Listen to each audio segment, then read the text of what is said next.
पुस्तक पढ़ने का नहीं, लक्ष्य पाठक बनने का है। लक्ष्य मैदान में दौड़ने का नहीं, लक्ष्य धावक बनने का है। लक्ष्य वाद्य सीखने का नहीं, लक्ष्य संगीतकार बनने का है। आपका व्यवहार आपकी पहचान को प्रतिबिंबित करता है। आप जो करते हैं वो इस बात का संकेत है कि आप किस प्रकार के व्यक्ति हैं।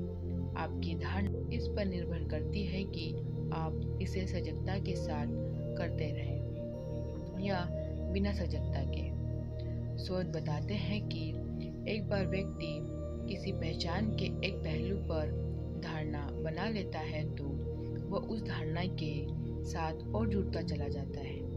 उदाहरण के लिए, जो व्यक्ति मतदाता के रूप में पहचाने जाते हैं वे उन लोगों की तुलना में वोट देने के अधिक इच्छुक होंगे जो कहते हैं कि हम वोट देना चाहते हैं। इसी प्रकार से जो व्यक्ति अपनी पहचान में एक्सरसाइज को शामिल कर चुका होता है उसे कभी प्रशिक्षण करने के लिए समझाने की जरूरत नहीं होगी। यही कारण आसान है। कुल मिलाकर जब आपका व्यवहार और आपकी पहचान दोनों एक हो जाते हैं तो आपको व्यवहार बदलने की आवश्यकता नहीं होती है।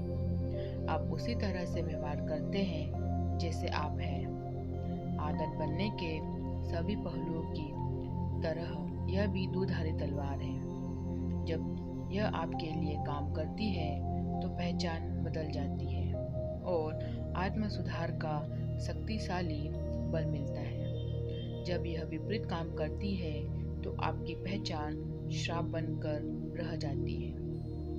एक बार आपने पहचान को अपने भीतर बैठा लिया तो अपनी निष्ठा उसके प्रति समर्पित करना आसान हो जाता है ताकि यह आप में बदलाव की क्षमता पर असर डाल सके। कई लोग संज्ञानात्मक नींद में ही जीवन निकाल देते हैं और उनकी पहचान से जुड़े मानकों का आग बनकर पालन करते रहते हैं। मुझे दिशाएं याद करने में परेशानी होती है। मैं सुबह उठ नहीं सकता। मैं उन लोगों के नाम याद नहीं रख सकता। हमेशा मैं देर से पहुंचता हूँ। टेक्नोलॉजी के मामले में मैं अच्छा नहीं हूँ। मुझे गणित बहुत कठिन लगता है और भी अन्य हजारों बातें। जब आप कोई कहानी स्वयं के लिए लगातार वर्षों तक चलाते रहते हैं तो आप एक मानसिक ढांचे में उतर जाते हैं और उसी को सच मानने लगते हैं। कुछ समय बाद आप कुछ कार्यों से इनकार करने लगते हैं। मैं यह कर ही नहीं सकता। अपनी खुद की छवि को बनाए रखने का भीतरी दबाव बहुत अधिक होता है और उसी तरह से व्यवहार करना आपकी धारणा का हिस्सा हो जाता है। आप खुद के विरोध को दरकिनार करने के तरीके ढूंढ ही लेते हैं। कोई विचार या कार्य आपकी पहचान से जितनी गहराई से संबंधित होता है उसे बदल पाना उतना ही कठिन हो जाता है।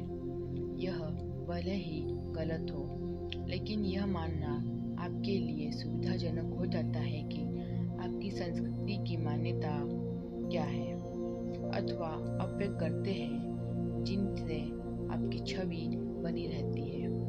किसी भी स्तर पर, भले ही वह निजी हो, टीम की हो, समुदाय की हो, सकारात्मक बदलाव में सबसे बड़ा अवरोध पहचान के संघर्ष से जुड़ा होता है।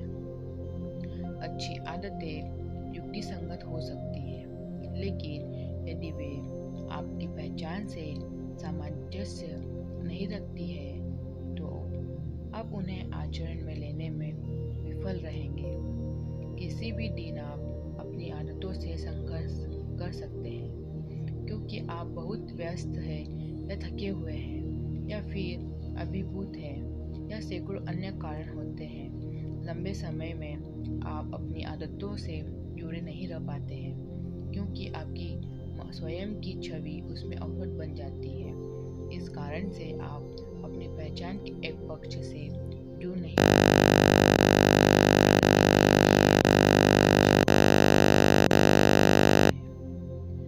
स्वयं का श्रेष्ठ रूप बनाने के लिए जरूरी होता है अपनी धारणाओं का संपादन करें और अपनी पहचान को उन्नत और विस्तारित करें। इससे एक महत्वपूर्ण सवाल खड़ा होता है, यदि आपकी धारणाएं और दुनिया के प्रति आपका नजरिया आपके व्यवहार में महत्वपूर्ण भूमिका निभाता है, तो आखिर वे विकसित कैसे होते हैं?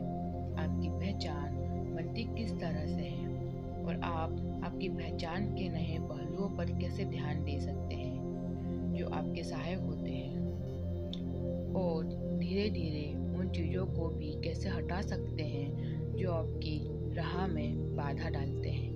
धन्यवाद।